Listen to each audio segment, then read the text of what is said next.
Welcome to this video lesson on my arrangement for the banjo for Blue Moon of Kentucky. So I'll play through it, I'll talk a little bit about the form and everything, then I'll go line by line through the tablature. If you want the tablature, unfortunately you're going to have to sign up for my Patreon and pay €3 a month to get access to all the tabs I have. But it's in the video, so I'm sure that works out okay for most people. Anyways, let me play through it, then we'll talk about it. Here we go. No, that's not right. 1, 2, 3, 2, 2. Blue moon of Kentucky, keep on shining. Shine on the one that's gone, said goodbye.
I said, blue moon of Kentucky, keep on shining. Shine on when it's gone, said goodbye. Okay, so there it is. That's the tune. So let's talk quickly about the form of this tune. So we really only use 3 chords. Oh, sorry, 4, I guess, if you count the G7. So we have a G, you need to know G, you need to know C, D or D7, and there is a G7 that comes in.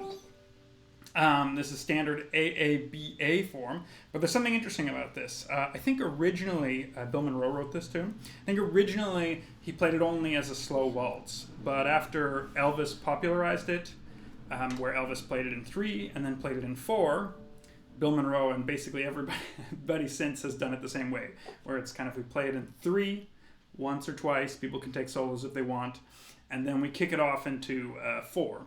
And normally the banjo actually kicks it off into the fast 4, which is the arrangement I have here is perfect for that. And I'm sure most people play it very similar. Okay, but let's talk a little bit about the form here. We're just going to go through it in 3. So in 3 you can just do a waltz pinch. So we have the A sections. Blue moon of Kentucky, keep on shining. Shine on the one that's gone, left me blue. Then the second A just kind of, instead of ending on the D, ends on the G. Blue moon of Kentucky, keep on shining.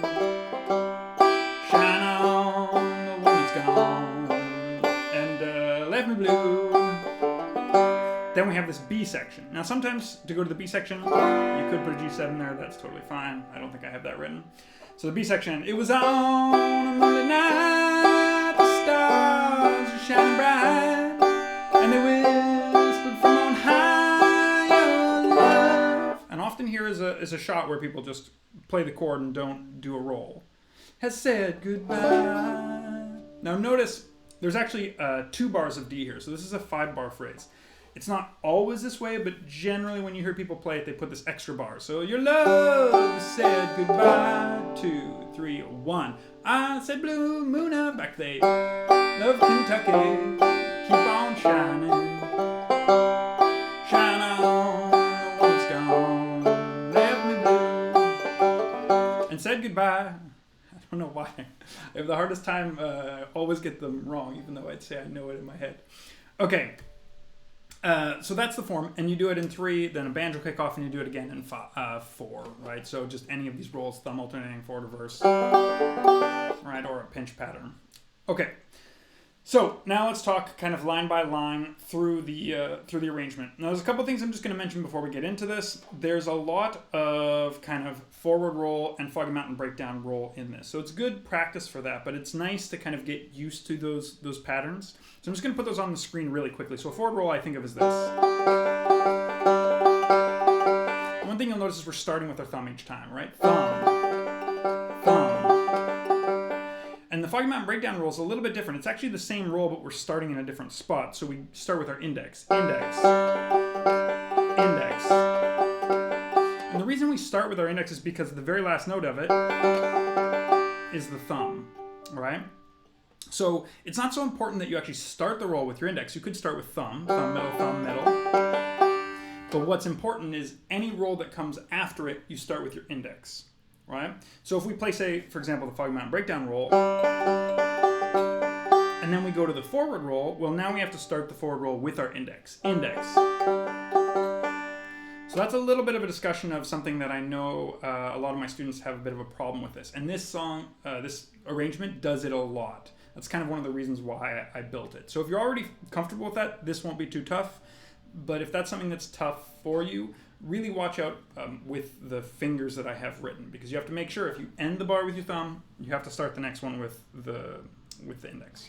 Okay, here we go, line by line. So here is the first line of the A section.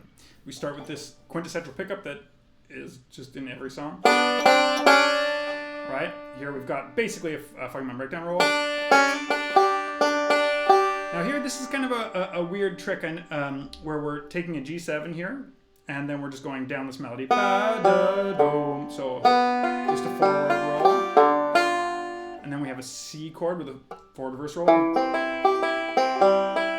Here's some double stop pinches. Next bar. Oh, sorry. A Foggy Mountain Breakdown. Oh no, this isn't Foggy Mountain Breakdown. This is just basically thumb, middle, thumb, middle. D chord here, and we do a forward roll here, and we continue it through 2 bars.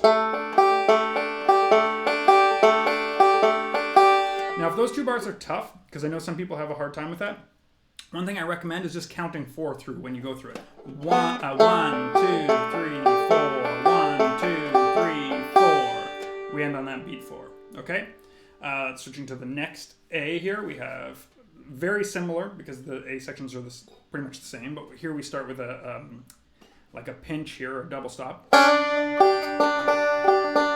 Same exact thing we did on the G7, but now this time, because that was a forward roll, we can start with our thumb. And if you wanted to start that with your index, it's not going to be a big problem. I sometimes do that. Okay, C chord here, thumb alternating. Forward reverse. And make sure you accent that note. And I've noticed these circles kind of help you know which notes you should be accenting, so you can really hear the melody of the tune. But next line. This is the Foggy Mountain Breakdown roll.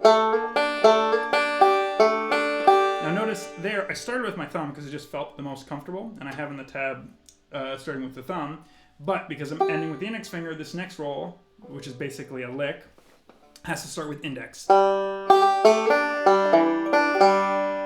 here we're kind of pushing into this B section. Forward roll and a C. Now this move is very, very common, and I know some people, if you haven't done it before, it's a little bit tricky. We're going from this C chord to this C chord here. We don't need to hold this whole thing. We only need 5 and 5. One thing I recommend for you to do is, if you have this C chord, which is easy because it's just basically a C, and you want to go up to this one, we normally just keep the 3rd finger down and we put the middle finger down and slide up. So this kind of helps this. So from the first bar there, and I'm just going to get this 2 to 5 slide. Those are just forward rolls, so if you're comfortable with that, that's good. And then here, back to the G, but we're going to do a Foggy Mountain Breakdown here. Now here's a forward roll, so we're starting on our index because we had the Foggy Mountain Breakdown.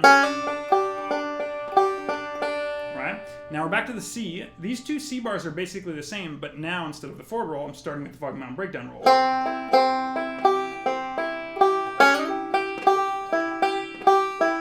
And the reason I do that is just so that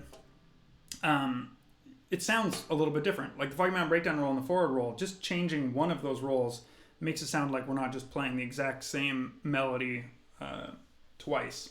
Okay, and then G again. This is that weird, it's like a 2-finger type thing, but it's just 4 notes, which we had done before. And then to the D and forward roll. that note's nice and short because we have we're picking up to back into the last A. Same pickup. That's fragment breakdown roll. The exact same trick on G7. Now on this C, I decided to add a little bit of a C7 lick. And this works pretty much anytime you're doing 2 bars of C going to G. It's a nice lick you could use, or any little variation of it. But it's just totally thumb alternating roll. Here's the C7 with my pinky, if you know your C7 chord. So let me do that one more time. So just those 2 bars. Last 4 bars. Bow. Now this is this D7 here, and because we did a fragment breakdown roll just there, we have to start with our index finger. But I'm going to hold this kind of D chord where you're getting this A and this F sharp. G.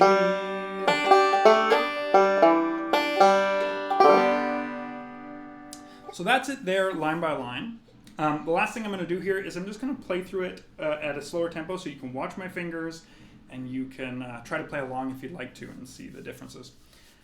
Okay, so nice and slow. 1, 2, 1.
I hope you have fun with this.